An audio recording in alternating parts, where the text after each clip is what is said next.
Level 1. Person of interest. The first time a federal agent calls, you don't recognize the weight of it. It is a Tuesday in October. You are at work, an ordinary desk, an ordinary inbox, a coffee going cold on a coaster your daughter made.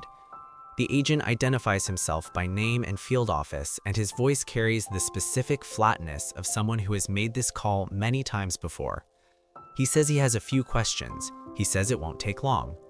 You meet him at a diner near the office because that seems neutral, reasonable, like something an innocent person would do. His partner sits beside him and takes notes you cannot read. You answer everything. You explain the business arrangement. You explain the wire transfers. You explain that the money moved because that's what money in your industry does. It moves. They nod. They ask the same questions in different order. Thomas is at the office when you get back. He reads your face before you say anything, which is something Thomas has always been able to do. He tells you to call a lawyer, not because he thinks you did something. He says that clearly, looking straight at you, but because federal agents don't drive 90 minutes to a diner to ask questions they couldn't have asked by phone. He says it the way a person says something they hope they're wrong about. You tell him it's fine. You believe this. That evening, you search the agent's name and field office. You find nothing alarming, which is the first thing the system gives you, the comfort of inconclusive information. You sleep badly, but you sleep. You don't know this yet, but the questions they asked weren't questions. They were a map of what you had already told them. Level 2. The subject. The investigation has a case number. You don't know this number. It has existed for 7 months. Your phone records were subpoenaed in March. Your bank statements in April. In June, a former colleague you barely remember was interviewed in a conference room in a building you've never been inside, and he said your name 11 times. You were not present for any of this. You had no legal right to be. The first formal notification arrives as a letter from the U.S. Attorney's Office. The word subject appears in the second paragraph. Your lawyer, the one Thomas pushed you to hire 3 weeks after the diner, reads it to you over the phone with the particular stillness of someone choosing his words with care. He explains the difference between a witness and a subject. The difference is the direction the investigation is pointing. You go to the formal interview in a gray building downtown. Your lawyer sits beside you. You answer 34 questions and decline to answer 61, and each declination is entered into a record you will never see. The agent across the table has a yellow legal pad and writes on it without looking down, the way a person writes when they've already decided what the story is and are only filling in the citations. After the interview, the investigation goes quiet. This is worse. When pressure is visible, you can push back against it. When it disappears, you don't know where it's standing. You learn the system doesn't require you to be guilty, it requires you to be legible. Level 3. The indicted. The indictment comes on a Wednesday morning, and its language is so formal and so specific that it takes you a full minute to understand that the person it describes is you. 12 counts, wire fraud, conspiracy, a number with 8 digits attached to your name in the allegation column.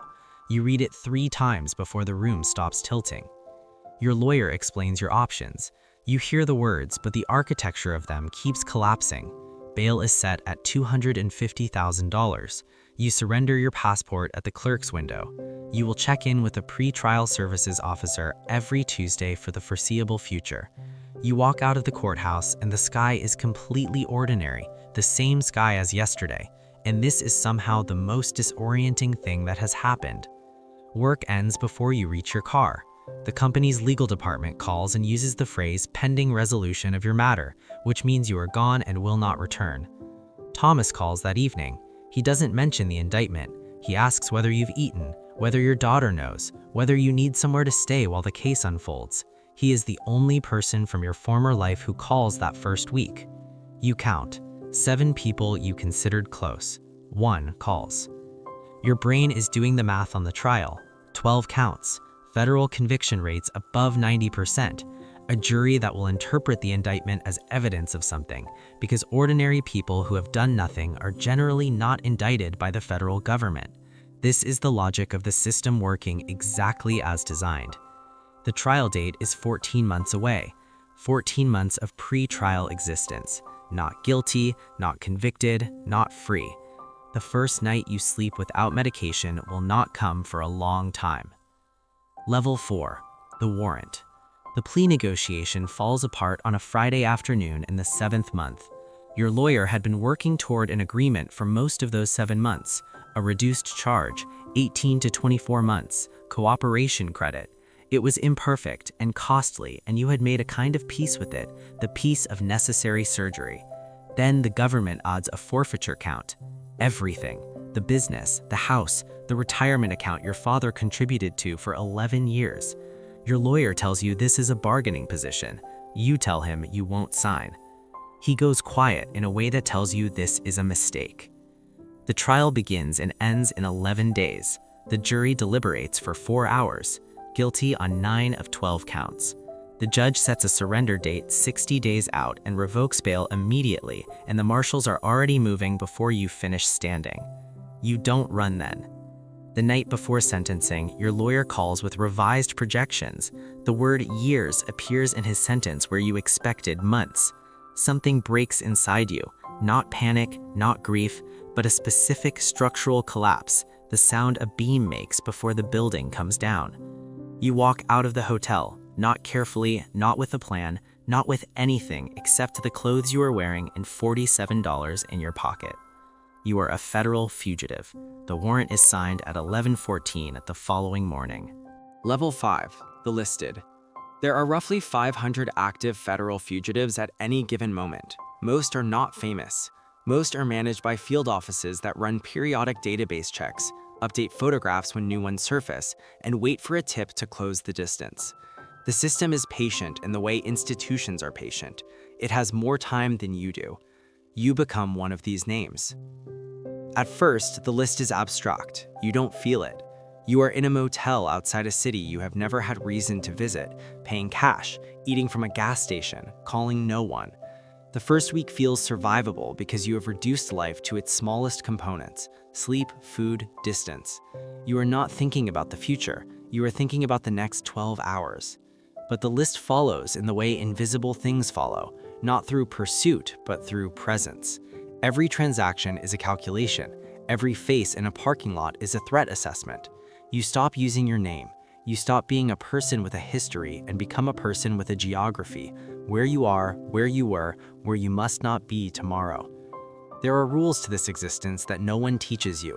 You learn them by nearly breaking them. Don't stay more than 4 nights in one place. Never use a card. Don't call anyone whose phone might be monitored. Don't contact Thomas. You contact Thomas once, from a payphone at a truck stop outside Knoxville. You don't speak. You listen to him say your name twice, and then you hang up. You tell yourself it was just to hear a voice that knew who you were before all of this. The agents monitoring his line log the call at 8:47 p.m. and triangulate the tower within the hour. You don't know this yet. Level 6. The top 10. The FBI's 10 most wanted list has existed since 1950. It is not a ranking of the most dangerous people in the country.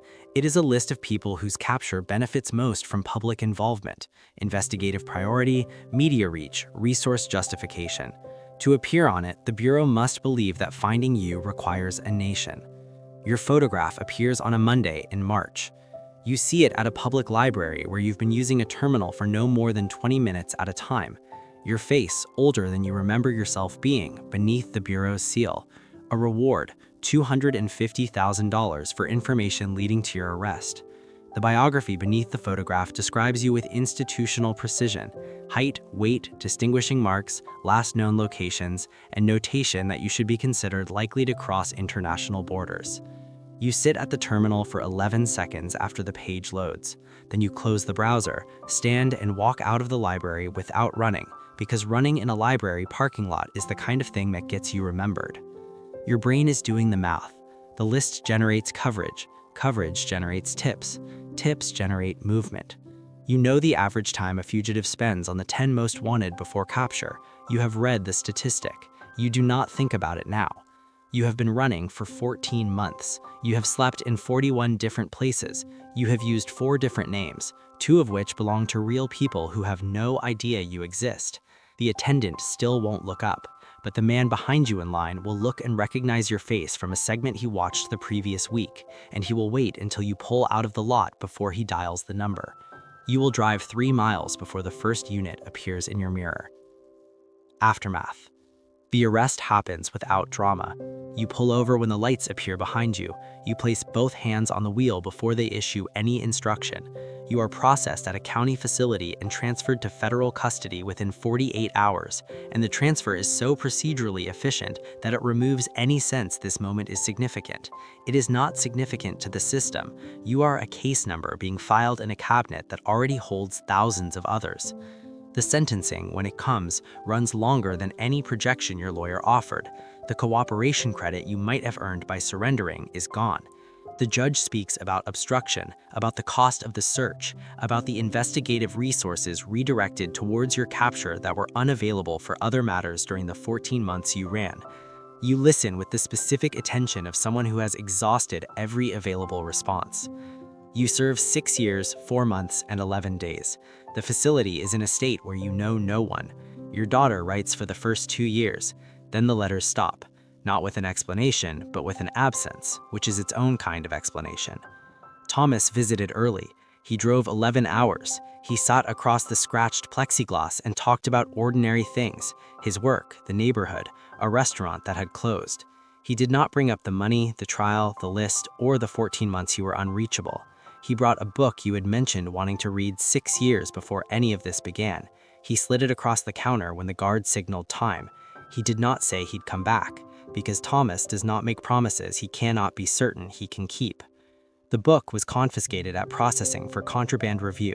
You do not find this out until 3 weeks later when the form arrives. You are released on a Tuesday in autumn. The conditions of supervised release are 11 pages. You cannot travel outside the district without prior written approval. You cannot work in financial services. You cannot associate with any person carrying a felony conviction. The world you re-enter has reorganized itself in your absence, not dramatically, but in the way a room reorganizes when someone removes a piece of furniture. The space is still there. The shape is wrong. Somewhere, a new name goes up on the list to replace yours. Somewhere, a federal agent is making a first phone call. Somewhere, a person with nothing to hide is answering, thinking this won't take long. The system doesn't need you specifically. It only needs someone to occupy the position you just left. Nobody is smarter than every fugitive who came before them. Nobody. Hey guys, I know you're enjoying this moment, but before we continue, please subscribe and drop a comment. Thank you.